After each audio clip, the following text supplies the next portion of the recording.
Right education info ബ്ലോഗിലേക്ക് എല്ലാവർക്കും സ്വാഗതം. NIOSലെ 10th +2 കോഴ്സുകൾ പഠിച്ചുകൊണ്ടിരിക്കുന്ന മുഴുവൻ വിദ്യാർത്ഥികളും അറിഞ്ഞിരിക്കേണ്ട വളരെ പ്രധാനപ്പെട്ട കുറച്ച് ഇൻഫർമേഷൻസുകളാണ് ഈ വീഡിയോയിൽ ഉൾപ്പെടുത്തിയിട്ടുള്ളത്. അഥവാ NIOSന്റെ പ്രൊഫൈൽ എങ്ങനെ ഒരു സ്റ്റുഡൻറ്റിന് ലോഗിൻ ചെയ്യാൻ കഴിയും, ഈ ലോഗിൻ ചെയ്ത പ്രൊഫൈൽ എങ്ങനെയാണ് അസൈൻമെൻറ്റ് സബ്മിറ്റ് ചെയ്യുക അഥവാ അപ്ലോഡ് ചെയ്യുക, ചെയ്ത അപ്ലോഡ് ചെയ്ത അസൈൻമെൻറ്റുകളുടെ സ്റ്റാറ്റസുകൾ എങ്ങനെ അറിയാൻ കഴിയും, അതുപോലെ NIOS അതിൻ്റെ പഠന കേന്ദ്രങ്ങൾ വഴി നമുക്ക് നൽകുന്ന കോണ്ടാക്ട് ക്ലാസ്സുകൾ അഥവാ പ്രാക്ടിക്കൽ തിയറി ക്ലാസ്സുകൾ കോണ്ടാക്ട് ക്ലാസ്സുകളായിട്ട് കൊടുക്കാറുണ്ട്. ആ ക്ലാസ്സുകളുടെ ഡേറ്റുകൾ എങ്ങനെ നമുക്ക് അറിയാൻ കഴിയും, അങ്ങനെ ലഭിക്കുന്ന ക്ലാസ്സുകൾക്ക് പങ്കെടുക്കണമെങ്കിൽ നമുക്കൊരു ഹോൾ ടിക്കറ്റ് വേണം, ആ ഹോൾ ടിക്കറ്റ് എങ്ങനെയാണ് ഡൗൺലോഡ് ചെയ്യുക തുടങ്ങിയ ഇൻഫർമേഷൻസുകളാണ് ഈ വീഡിയോയിൽ ഉൾപ്പെടുത്തിയിട്ടുള്ളത്. സോ നിങ്ങൾ ഈ വീഡിയോ വളരെ നല്ല രീതിയിൽ തന്നെ കാണുക. കണ്ട ശേഷം നിങ്ങൾക്ക് ഉണ്ടാകുന്ന ഡൗട്ട്സുകൾ താഴെ കമൻറ്റ് ബോക്സിൽ ചോദിക്കാം. ഓക്കെ, നമുക്കിനി NIOSന്റെ പ്രൊഫൈൽ എങ്ങനെ ലോഗിൻ ചെയ്യാമെന്ന് നോക്കാം. ലോഗിൻ ചെയ്യാനായിട്ട് നമ്മൾ ഗൂഗിൾ ഓപ്പൺ ചെയ്യുക. ഗൂഗിളിൽ NIOS സ്റ്റുഡൻറ് ലോഗിൻ എന്ന് ടൈപ്പ് ചെയ്ത് കൊടുക്കാം. അങ്ങനെ ടൈപ്പ് ചെയ്ത് കൊടുത്താൽ വെബ്സൈറ്റ് ലഭിക്കും. ആ വെബ്സൈറ്റിൻ്റെ ലിങ്ക് ഓപ്പൺ ചെയ്ത് കഴിഞ്ഞാൽ ഇതുപോലൊരു വിൻഡോ ലഭിക്കും. ആ വിൻഡോയിൽ യൂസർ നെയിം വെച്ചോ അല്ലെങ്കിൽ നമുക്ക് മറ്റു രീതിയിലൊക്കെ പ്രൊഫൈൽ ലോഗിൻ ചെയ്യാൻ ഓപ്ഷൻ ഉണ്ട്. അതിൽ ഏറ്റവും ഈസി ആയൊരു മെത്തേഡ് എന്ന് പറയുന്നത് ലോഗിൻ വയ reference number or enrol number എന്ന് താഴെ കാണാം. അതിൽ ക്ലിക്ക് ചെയ്യാം. ക്ലിക്ക് ചെയ്യുന്ന സമയത്ത് നമുക്ക് പുതിയൊരു വിൻഡോ ലഭിക്കും. ആ വിൻഡോയിൽ reference number, enrolment number, date of birth ഇവ അടിച്ചു കൊടുത്തു കഴിഞ്ഞ് ലോഗിൻ ചെയ്യാനുള്ള ഓപ്ഷൻ ഉണ്ട്.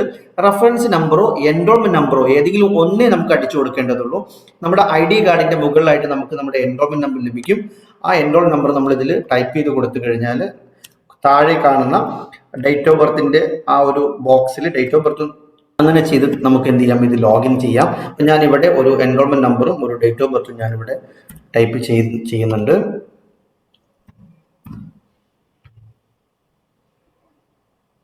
അങ്ങനെ ടൈപ്പ് ചെയ്ത ശേഷം ലോഗിൻ എന്ന് പറയുന്ന ഭാഗത്ത് ക്ലിക്ക് ചെയ്യുക. പ്രൊഫൈൽ ലോഗിൻ ആയി കിട്ടും. ഇങ്ങനെ ലോഗിൻ കിട്ടിയ ശേഷം ഇവിടെ കാണുന്ന ഒരു ABCID ക്രിയേറ്റ് ചെയ്യാനുള്ളതാണ്. അത് നിങ്ങൾക്ക് നിർബന്ധമുണ്ടെങ്കിൽ ചെയ്താൽ മതി. ഇപ്പോൾ തൽക്കാലത്തേക്ക് അതിനെക്കുറിച്ച് കാണിക്കുന്നില്ല. ഇവിടെ ക്ലോസ് ചെയ്ത ശേഷം നമ്മുടെ പ്രൊഫൈലിൽ നമുക്ക് കുറേ ബോക്സുകൾ കാണാൻ കഴിയും. ഈ ബോക്സുകളെല്ലാം തന്നെ നമുക്ക് ആവശ്യമായ പല കാര്യങ്ങളും ഉൾക്കൊള്ളുന്നതാണ്. അതിൽ നമ്മളിങ്ങനെ ചെക്ക് ചെയ്യുന്ന സമയത്ത് ട്യൂട്ടർ മാർക്ക് അസൈൻമെന്റ് എന്ന് പറയുന്ന ഒരു ഭാഗം കാണാം. അവിടെയാണ് നമ്മുടെ TMA അഥവാ അസൈൻമെന്റ് അപ്ലോഡ് ചെയ്ത് കൊടുക്കേണ്ടതായ ഏരിയ. 3 ലൈനാണ് അതിൽ താഴെ കാണുന്നത്. ഒന്ന് ഡൗൺലോഡ് TMA, മറ്റൊന്ന് അപ്ലോഡ് TMA സ്റ്റാറ്റസ്. നമ്മൾ അപ്ലോഡ് TMA ആണ് നമ്മൾ ക്ലിക്ക് ചെയ്യേണ്ടത്. ഇങ്ങനെ അപ്ലോഡ് TMAയിൽ ക്ലിക്ക് ചെയ്ത് കഴിഞ്ഞാൽ നമുക്കൊരു പുതിയൊരു പേജ് വരും. ആ പേജിൽ എങ്ങനെയാണ് അപ്ലോഡ് ചെയ്യേണ്ടത് എന്നതിന്റെ ഡീറ്റെയിൽസ് എല്ലാം പറയുന്നുണ്ട്. ഇവിടെ അപ്ലോഡ് ചെയ്യേണ്ടതായ സബ്ജക്റ്റുകൾ ഓൾറെഡി ഇതിൽ നമുക്ക് കാണാൻ കഴിയും. അപ്പോൾ ഇതിൽ ഞാൻ ഇംഗ്ലീഷാണ് അപ്ലോഡ് ചെയ്യുന്നത്. അവിടെ വ്യൂ ആൻഡ് അപ്ലോഡ് TMA എന്ന് ക്ലിക്ക് ചെയ്യുക.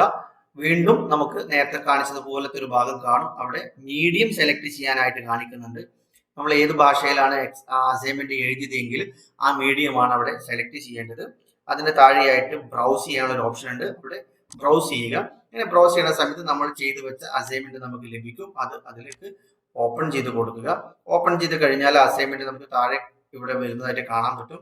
ഇങ്ങനെ വന്ന അസൈൻമെന്റിന് നമ്മൾ എന്ത് ചെയ്യും, ഇവിടെ താഴെ അപ്ലോഡ് എന്ന് പറയുന്ന ഭാഗത്ത് ക്ലിക്ക് ചെയ്ത് കൊടുക്കുക.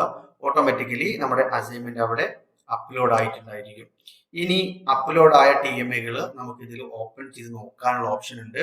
ഇപ്പോൾ അപ്ലോഡ് എന്ന് കൊടുത്തതിന്റെ നേരെ താഴെ തന്നെ TMA സ്റ്റാറ്റസ് എന്ന് കാണിക്കുന്നുണ്ട്.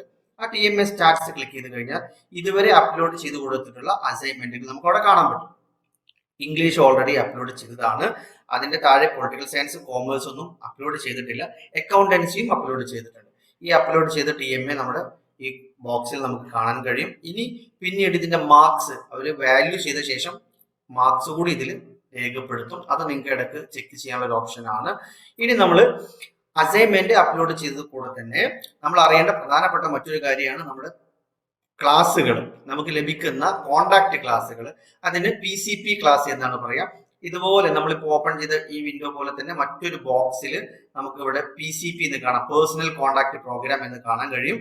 അവിടെ 2 ലിങ്കാണ് ഉണ്ടാവുക. ഒന്ന് ഹോൾ ടിക്കറ്റ്, PCP ക്ലാസ്സിന് പങ്കെടുക്കാൻ നമുക്ക് ഹോൾ ടിക്കറ്റ് വേണം. ആ ഹോൾ ടിക്കറ്റിന്റെ ലിങ്ക് ഉണ്ടാകും.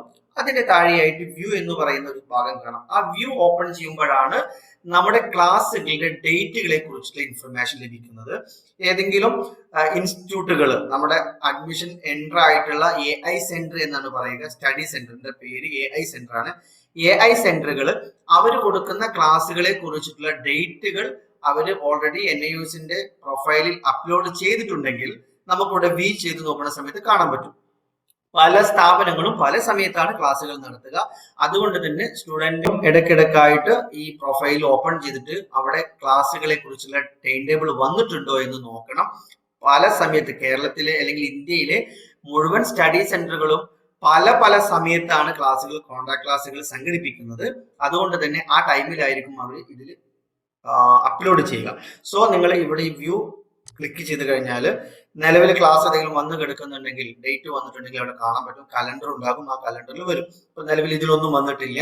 നിങ്ങൾ ഇടയ്ക്കിടയ്ക്ക് അത് കയറി നോക്കുക. അപ്പോൾ ഈ 2 പ്രധാനപ്പെട്ട കാര്യങ്ങളാണ് നിങ്ങൾക്ക് ഇതിൽ നിന്ന് അറിയാനുള്ളത്.